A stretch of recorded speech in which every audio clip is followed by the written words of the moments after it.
श्री शिवाय नमस्तुभ्यम। स्वागत है आपका शिव पुराण श्री रुद्र संहिता पंचम खंड 10वें अध्याय में। त्रिपुरासुर वध। संत कुमार जी बोले, जब युद्ध की सामग्रियों को साथ में लेकर भगवान सदाशिव अपने दिव्य रथ में बैठकर आकाश मार्ग से उन त्रिपुरों के निकट पहुँचे, तब उन्होंने उन त्रिपुरों का उनके स्वामियों के साथ विनाश करने के लिए रथ के शीर्ष स्थान पर चढ़कर अपने परम दिव्य धनुष पर तंचा पड़ाई, परंतु उनका बाण धनुष से नहीं निकला और वे उसी प्रकार उस स्थान पर स्थित हो गए। वे इसी प्रकार अनेक वर्षों तक वहीं खड़े रहे, क्योंकि गणेश जी उनके अंगूठे के अग्रभाग में खड़े होकर उनके कार्य में विघ्न डाल रहे थे। इसलिए ही तीनों पुरों का नाश नहीं हो पा रहा था। इस प्रकार भगवान शिव का बाण बहुत समय तक नहीं चला और वे एक ही स्थान पर स्थिर हो गए। तो सभी देवता चिंतित हो गए कि ऐसा क्यों हो रहा है। तभी वहाँ आकाशवाणी हुई, हे ऐश्वर्यशाली देवादिदेव सर्वेश्वर कल्याणकारी शिव शंकर, जब तक आप गणेश जी का पूजन नहीं करेंगे तब तक त्रिपुरों का संहार नहीं कर पाएंगे। आकाशवाणी के वचनों को सुनकर सभी को बड़ा संतोष हुआ। तब अपने कार्य को यथाशीघ्र पूरे करने के लिए भगवान शिव ने भद्रकाली को बुलाया। विधि विधान से सबने मिलकर अग्र पूज्य भगवान गणेश का पूजन संपन्न किया। पूजन संपन्न होते ही विघ्न विनाशक गणपति प्रसन्न होकर उनके मार्ग से हट गए और उन्होंने कार्य में आने वाले सभी विघ्नों को दूर कर दिया। उनके हटते ही भगवान शिव को तारकाक्ष, कमलाक्ष और विंध्युमाली के तीनों नगर सामने नजर आने लगे। तीनों पुरकालवश शीघ्र ही एकता को प्राप्त हुए, अर्थात मिल गए। ब्रह्मा जी द्वारा प्रदान किए गए वरदान के अनुसार उनके अंत का यही समय था जब त्रिपुर आपस में मिल जाएं। त्रिपुरों को मिला देख सभी देवता बहुत प्रसन्न हुए। वे प्रसन्न होकर भगवान शिव की जय जयकार के नारे लगाने लगे।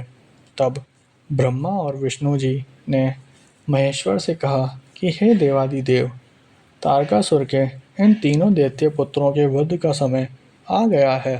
तभी ये तीनों पुत्र मिलकर परस्पर एक हो गए हैं।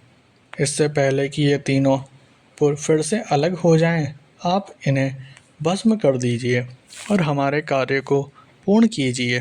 तब भगवान शिव ने ब्रह्मा जी और श्री हरि की प्रार्थना स्वीकार करके अपने दिव्य धनुष पर पशुपतास्त्र नामक बाण चढ़ाया। उस समय अभिजीत मूरत विशाल धनुष की टंकार से पूरा ब्रह्मांड गूंज उठा। तब भगवान शिव ने तारकाक्ष, कमलाक्ष और विद्युन्माली को ललकार कर उन पर करोड़ों सूर्यों के समान प्रकाशमान पाशुपतास्त्र छोड़ दिया। उस बाण की नोक पर स्वयं अग्निदेव विराजमान थे। उन विष्णुमय अग्नि बाणों ने त्रिपुरवासियों को दग्ध कर दिया, जिससे देखते ही देखते वे तीनों पुर एक साथ ही समुद्रों में घिरी भूमि पर गिर पड़े। सैकड़ों असुर उस अग्नि बाण से जलकर भस्म हो गए। चारों ओर हाहाकार मच गया। जब तारकाक्ष अपने भाइयों सहित जलने लगा, तब उसे यह एहसास हुआ कि यह सब भगवान शिव की भक्ति से विमुख होने का परिणाम है। तब उसने मन ही मन अपने आराध्य भगवान शिव का स्मरण किया और रोने लगा। तारकाक्ष बोला, हे भक्तवत्सल, कृपा निधान, करुणा निधान भगवान शिव, ये तो हम जानते ही हैं कि आप हमें भस्म किए बिना नहीं छोड़ेंगे। फिर भी प्रभु, हम आपकी कृपा चाहते हैं, अतः आप हम पर प्रसन्न होइए। भगवान, जो मृत्यु असुरों के लिए दुर्लभ है वह हमें आपकी कृपा से प्राप्त हुई है। प्रभु, बस अब हमारी आपसे सिर्फ एक ही प्रार्थना है कि हमारी बुद्धि जन्म जन्मांतर तक आप में ही लगी रहे। यह कहकर वे सभी दानव उस भीषण अग्नि में जलकर भस्म हो गए।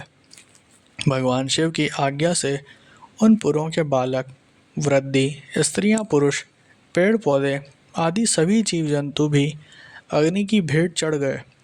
उस भीषण अग्नि ने स्थावर जंगम आदि सभी को पल भर में ही राख के ढेर में बदल दिया।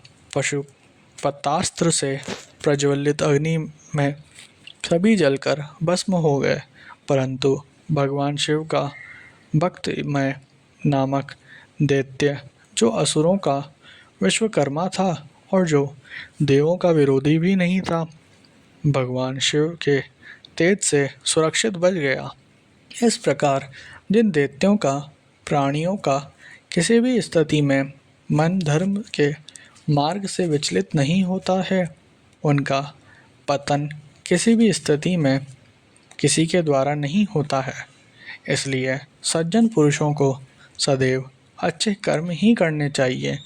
दूसरों की निंदा करने वालों का सदा ही विनाश होता है। अतः हम सभी को पर निंदा से बचना चाहिए और अपने बंधु बांधवों के साथ इस जगत के स्वामी भगवान शिव की आराधना में तन्मय होकर लगे रहना चाहिए।